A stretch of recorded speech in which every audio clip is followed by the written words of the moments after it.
2 spoon போதும்.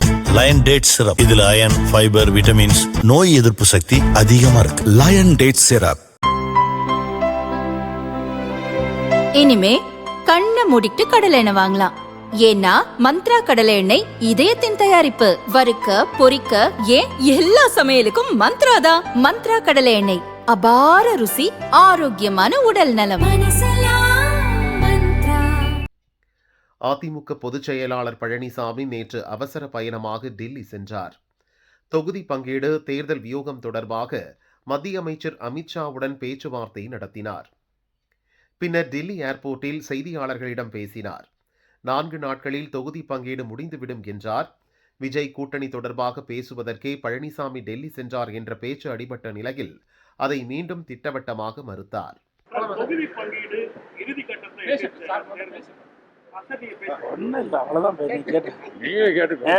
நேற்று இரவு மாண்புமிகு உள்துறை அமைச்சர் அவர்களை அவர் இல்லத்தில் இரவு 10 மணிக்கு சந்தித்து பேசினேன்.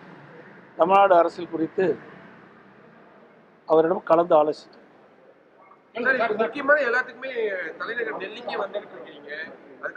ஏன் சார் இன்னைக்கு 2 தடவை தான் சார் வந்திருக்கிறேன். ஏன்னா இப்போ அன்னைக்கு ஒரு தடவை, இன்னைக்கு ஒரு தடவை, 2 தடவை தான் வந்திருக்கிறேன். ஏன்னா அவர் அங்கே நிறைய அவர்களாம் பல வேலைகள் ஏன்னா 4-5 ஸ்டேட்டில் தேர்தல் அறிவிச்சிட்டாங்க. அந்த பணியை நோக்கி பணி செஞ்சுட்டு இருக்கிறாங்க.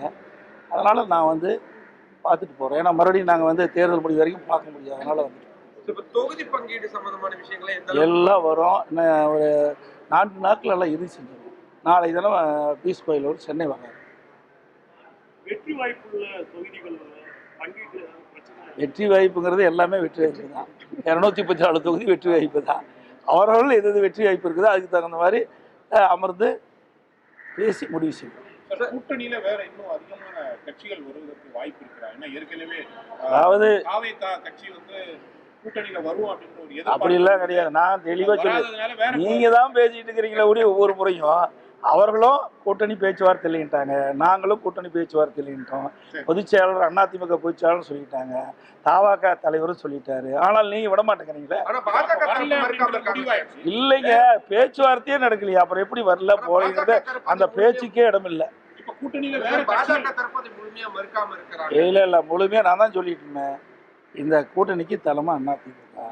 எங்களை பொறுத்த வரைக்கும் எங்க கூட்டணி கட்சி சேர்ந்த தலைவர்கள் யாரும் அவளை சந்தித்து பேசவில்லை.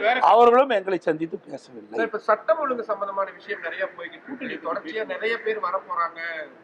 என்டிஏ கூட்டணியில இருந்து நிறைய தலைவர்கள், மாநில முதல்வர்கள் தமிழ்நாட்டுக்கு வர போறாங்கன்ற மாதிரி இருக்கு. நீங்க பிரச்சாரத்தை எந்த அளவுக்கு ஆரம்பிக்கல சார்? முதல் தொகுதி பங்கீடுலாம் முடிஞ்ச பிறகு, அப்புறம் எந்தெந்த தொகுதி யாருக்குன்னு பிரிச்ச பிறகு அப்புறம் தான் இதெல்லாம் ஃபைனல்ஸ். எல்லாமே எல்லா கட்சியுமே அந்தந்த பகுதி எல்லாம் சேர்ந்துட்டாங்கல்ல. யார் புதிய கட்சி வருவதற்கு இந்த எல்லா கட்சியும் திமுகவோட கூட்டணி சேர கட்சியெல்லாம் சேர்ந்துடுது, அதிமுக சேர்ந்தாலும் சேர்ந்துடுது. இனிமேல் தேர்தல் நோக்கி பயணம் செய்யும்.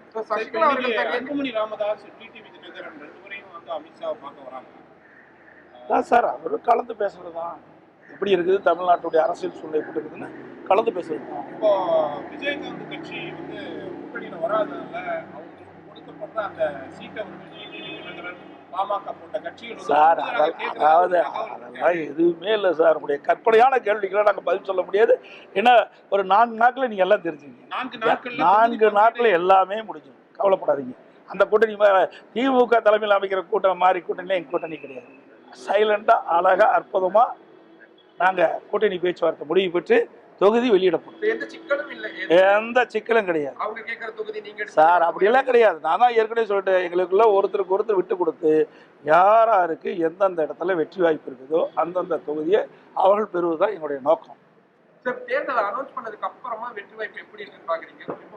சார் நீங்க தான் சொல்லணும், நீங்க தாங்க சொல்லணும். நாங்க தான் 234 தொகுதியில் போட்டிடுறோம். எங்க அதிமுக தலைமையில 234 தொகுதியில் வெற்றி பெற வேண்டும் என்ற நோக்கத்தில் தான் நாங்க தேர்தலை சந்திக்கிறோம். நீங்க தான் சொல்லணும் தேர்தல் காலம் எப்படி இருக்குன்னு. நீங்க சொல்லணும். டெல்லியிலிருந்து அங்குடைய கேட்டு எங்களுக்கு தகவல் கொடுக்க எப்படி இருக்குது. நன்றி, வணக்கம். ஏறத்தாழ தேர்தல் நெருங்கி கொண்டிருக்கிறது. 4 முனை போட்டி அப்படின்றது ஓரளவு உறுதியாயிடுச்சு. அதிமுக கூட்டணி, திமுக கூட்டணி, விஜய் கட்சி ஒன்று, இந்த பக்கம் சீமான் கட்சி. 4 விதமான அணிகள் வந்து போட்டிட்டு இருக்காங்க. களத்தை பொறுத்தவரை எப்படி இருக்கும் அப்படின்னு நீங்க தாங்க கணிக்கணும். எப்படி இருக்குன்னா எங்களை பொறுத்த வரைக்கும் அனைத்து இந்திய அண்ணா திராவிட முன்னேற்ற கழகம் ஏற்கனவே 31 ஆண்டு காலம் தமிழகத்தில் ஆட்சி புரிந்த கட்சி, பல தேர்தலை சந்தித்த கட்சி, பல ஆண்டுகள் ஆட்சி புரிந்தது. அதாவது எங்களுக்கு வெற்றி பிரகாசமா இருக்கு.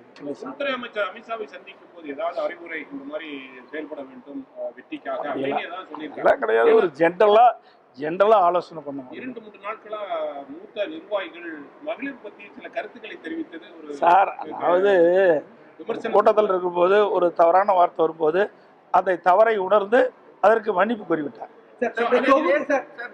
இது மாதிரி தொடர்ந்து பேசக்கூடாதுன்னு அப்படி நீங்க ஏதாவது அதாங்க, ஒருத்தர் தவறை உணர்ந்து தான் சொன்ன கருத்து தவறு என்று உணர்ந்த பிறகு அதற்கு மன்னிப்பு கோரிய பிறகு அதை பற்றி விவாதம் செய்து பொருத்தமா இருக்கு. திமுகவுடைய வாக்குறுதிகள் இறுதி செய்யக்கூடிய பணிகள் வந்துச்சு. இன்னும் 2-3 நாட்கள் அவங்க ரிலீஸ் பண்ணிடுவாங்க. நீங்க எப்போ முழுமையா தயார் பண்ணிட்டு இருக்கிறோம். கிட்டத்தட்ட நாங்கள் ஒரு வாரத்தில் எங்களுடைய தேர்தல் அறிக்கை வெளியிடப்படும். பிரதமர், உள்துறை அமைச்சர் எல்லாரும் எப்போ வந்து பிரச்சாரத்துக்காக வருவாங்க? சார், ஏற்கனவே பிரச்சாரத்தை தொடங்கப்பட்டு விட்டது.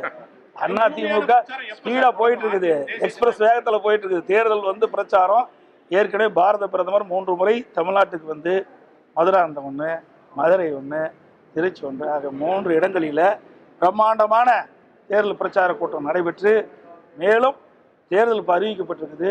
பல மாநிலத்தில் தேர்தல் அறிவிச்சிருக்கிறாங்க. அதற்கு ஏற்றவாறு தமிழ்நாட்டுக்கு நிச்சயமாக வருகின்ற பொழுது பத்திரிகையாளர் உடனே தெரிவிக்கப்படும். நன்றி, வணக்கம்.